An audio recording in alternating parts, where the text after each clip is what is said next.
فتوا تو میرے پہ نہ لگانا، آپ میں اس وقت کبیرہ گناہ کے مرتکب ہیں۔ مولوی صاحب 1.5 گھنٹے کے جلسے میں کبیرہ، ہاں بچوں کی روزی، بچوں کی تربیت، بیوی کا خیال، ماں باپ کا، میرا ولید حق ہے جی، اس پر کبیرہ گناہ ہے ماں باپ کا انکار کرنا یا بچوں کے لیے روزی نہیں کبیرہ گناہ؟ کیا خیال ہے؟ بچوں کے لیے روزی کا انتظار نہ کرنا کبیرہ گناہ، ماں باپ کا ادا نہ کرنا کبیرہ گناہ، قرآن سے دوری کرنا کیا میرے عزیزو یہ حلال ہے؟ فرمایا ایک قرآن جانتے نہیں، ایک جاننے کی کوشش نہیں کرتے، ایک قرآن پڑھتے نہیں، ایک پڑھنے کی کوشش نہیں کرتے۔ قرآن نہ پڑھنا کبیرہ گناہ اور پڑھنے کی کوشش نہ کرنا دوسرا بڑا کبیرہ گناہ۔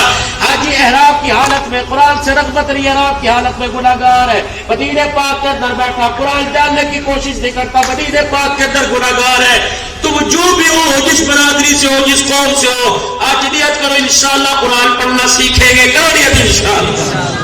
اور نہیں پڑھ سکتے اپنی دکان کے اوپر اما پارا 300 پارا لے کے بیٹھ جاؤ، اللہ اکبر، دکان کے ملازم سے کہہ دے مجھے روزانہ ایک آیت پڑھا دیا کر، نورانی قاعدہ لے کے بیٹھ جاؤ، کہہ دے یار مجھے علی پاک کا سا پڑھا دیا کر، اللہ کی قسم ایسی بابرکت کتاب ہے، طوطا بھی پڑھا سکتا ہے، پوتا بھی پڑھا سکتا ہے، بھانجا بھی پڑھا سکتا ہے، بھانجی بیوی بھی پڑھا سکتی ہے۔ فرمایا انشاءاللہ میرے عزیز آج کے بعد انشاءاللہ قرآن پڑھنے کی کوشش کریں گے، قرآن پڑھیں گے، قرآن سمجھنے کی کوشش کریں گے۔ آخری بات، آج کے بعد ہم نے یہ دعا نہیں، صرف یہ دعا نہیں کرانی، صرف یہ دعا نہیں کرانی کہ مولوی صاحب دعا کرو بچہ قرآن کا حافظ بن جائے۔ مولوی صاحب نے کہہ دیا اللہ اس وقت کے بچے کو قرآن کا حافظ بنا، بجمے نے کہہ دیا آمین، اللہ نے قرآن کا حافظ بنا دیا۔ اگلے سال مولوی صاحب 2 سال میں گاڑی گزرے، میرے کا کیا ہوا؟ قرآن کا حافظ تو بڑھ گیا، پڑھ کے بھول گیا، تراویح میں نہ سنا سکا۔ مولوی صاحب اسے سمجھاؤ، میرے کا جو تجھے اللہ سے مانگا اللہ نے دے دیا، تجھے چاہیے تھا دعا کراتا اللہ میرے بچے کو قرآن کا حافظ بنا،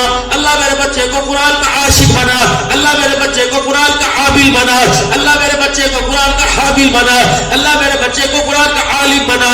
جب اسے قرآن سے عشق ہوتا تو سوتے میں بھی قرآن کی تلاوت کرتا، جب اسے قرآن سے عشق ہوتا تو موٹر سائیکل پر بھی قرآن کی تلاوت کرتا۔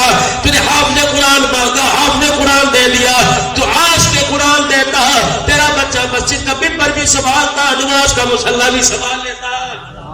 کریں گے دعا اپنے بچوں کے لیے، اپنے بچوں کو برا تو نہیں کہیں گے، گالیاں تو نہیں دیں گے، راتوں کو اٹھ کے دعا کرو گے اپنے بچوں کے لیے، پھر کہہ دو یا اللہ میری توبہ۔ بھائی صاحب اللہ کا دیا سب کچھ ہے پر میرے پاس اولاد نہیں، میں نے اس پیسے کا کیا کرنا ہے؟ میرے کا بتاؤ کیا کرنا ہے؟